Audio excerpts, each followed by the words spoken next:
C'est avec plaisir que je me suis rendu aujourd'hui à Kaolack pour participer avec vous au séminaire de, on va dire, renforcement de capacité au lieu de formation, parce que déjà vous êtes très bien formés.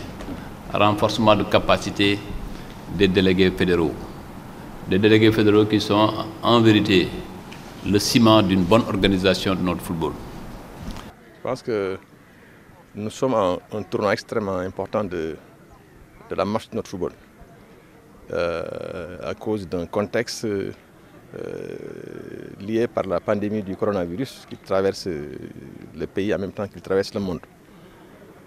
Et qui nous a obligés à observer une pause de 6 mois, de 8 mois d'arrêt de nos activités. Je pense qu'il est tout à fait normal qu'à l'orée de la reprise des compétitions programmées le week-end prochain, que nous fassions ce séminaire d'échange, de partage d'expériences, de connaissances, de renforcement de capacités de nos délégués qui seront chargés de couvrir nos marches et de veiller à leur bonne organisation sur l'ensemble du territoire national.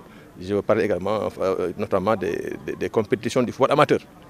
Donc c'est sous l'égide de la Ligue de football amateur et sous l'autorité de la fédération que ce séminaire a eu lieu, présidé par le président Ablaïso, le ministre de l'urbanisme, de l'habitat et de l'hygiène publique. Alors c'est un séminaire qui regroupe l'ensemble des délégués fédéraux qui interviennent dans le championnat national amateur. Ils sont au nombre de 70, plus les invités, pour ensemble revisiter nos textes, mais surtout mettre l'accent sur les rôles et la responsabilité des délégués fédéraux dans les compétitions. Il est dit dans le texte que véritablement le délégué fédéral maintenant est le maître du jeu. Il est le patron des matchs. C'est lui qui a autorité sur tout le monde. C'est lui qui doit décider de si un match doit avoir lieu et c'est lui qui doit décider de si un match doit être arrêté. Avant, ce n'était pas comme ça. Avant, c'était l'arbitre qui le disait ou bien l'inspecteur des arbitres qui le disait. Mais nous avons jugé qu'il est normal que ce soit le délégué fédéral qui est dépositaire des pouvoirs de la fédération, qui représente la fédération et qui est là pour veiller à l'application des règlements, de dire cela. Je pense que ça, donc le délégué fédéral a le pouvoir.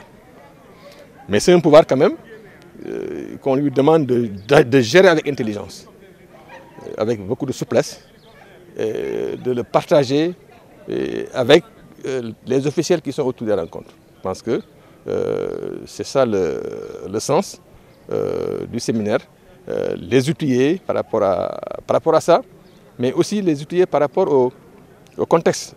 Parce que, comme vous le savez, les compétitions vont se jouer maintenant à huis clos. Il y a tout un protocole sanitaire qui est mis en place et qu'on doit faire respecter. Et il a aussi la charge de veiller à ce que cela soit strictement respecté par tout le monde.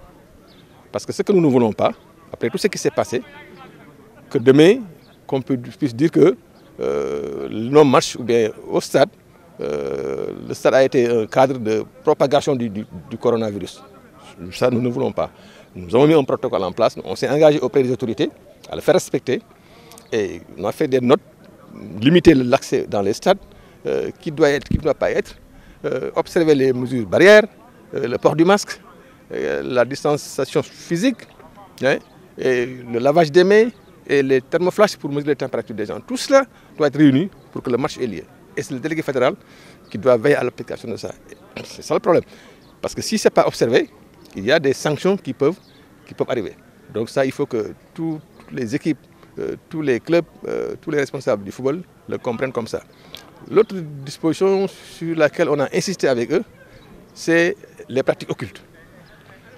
Je pense qu'à partir du moment où maintenant dans le règlement il est précisé que si une équipe est coupable de pratiques occultes par un, deux joueurs, etc., dirigeants, et que si c'est constaté par le délégué fédéral ou l'arbitre, il peut perdre son match. À partir de ce moment, c'est une responsabilité lourde que lui, il doit assumer avec rigueur avec impartialité, pour que véritablement nul n'en ignore, pour que définitivement de nos stades soient débarrassés de ces pratiques occultes qui n'honorent pas notre football. Je pense que c'est beaucoup de choses. Les rapports qu'il doit avoir entre le délégué fédéral, avec les forces de sécurité, avec les arbitres, avec les officiels organisateurs de matchs, mais les relations qui doivent eu lieu, hein, le contact qui doit se faire, insister sur la ponctualité, son assiduité, sa courtoisie, son humilité, son comportement, sa tenue, tout ça. Je pense que c'est le moment de remercier encore chaleureusement le président Abdoulaye Sow, qui s'est engagé à habiller les délégués fédéraux de ses propres moyens. On a pris les mesures, chaque délégué fédéral aura 2 tenues, une traditionnelle et une moderne, qu'il porte à l'occasion des rencontres, et véritablement, et qui colle avec l'autorité qu'ils incarnent. Parce que le délégué fédéral dans le match, il a tous les pouvoirs de la fédération. C'est un grand monsieur. Donc nous avons insisté sur ça pour qu'ils soignent leur comportement, pour qu'ils soignent leur attitude de tenue, et pour qu'ils soient respectables, qu'ils exercent leur pouvoir, mais qu'ils le fassent avec beaucoup d'intelligence. Je pense que c'est tout ça. Ce n'est pas une mince affaire. Mais on a confiance en nos délégués, parce que c'est des gens rompus à la tâche, qui depuis des années déjà font le tour du Sénégal, font nos matchs avec satisfaction, mais il fallait simplement les remobiliser, les sensibiliser encore sur nos contextes nouveaux, et véritablement appeler à plus de responsabilité pour que nos compétitions puissent se dérouler dans l'ensemble du Sénégal à la satisfaction de tout le monde. Parce qu'on s'est engagé, nos autorités fédérales se sont engagées auprès des pouvoirs publics en leur disant que nous pouvons jouer, prendre des dispositions et éviter la propagation du coronavirus. C'est sur cette base-là que l'État du Sénégal nous a autorisés à reprendre nos compétitions. Donc forcément, nous devons tous veiller à ce que les engagements qu'ils ont pris auprès des autorités de ce pays puissent être respectés sur le terrain. Ce que nous voulons, c'est que 0 cas à l'occasion de nos rencontres. On remercie véritablement le président Abdoulaye Sow pour son implication, mais aussi le président Augustin Senghor pour son accompagnement, parce que si nous avons pu faire tout ça, réunir les gens pendant 48 heures dans ce beau cadre du relais, c'est parce que nous avons l'accompagnement et l'appui de la fédération qui a pu faire ça. Donc, vraiment, il faut leur tirer le chapeau et maintenant faire confiance à nos délégués. Et on s'est engagé à faire des évaluations d'étapes.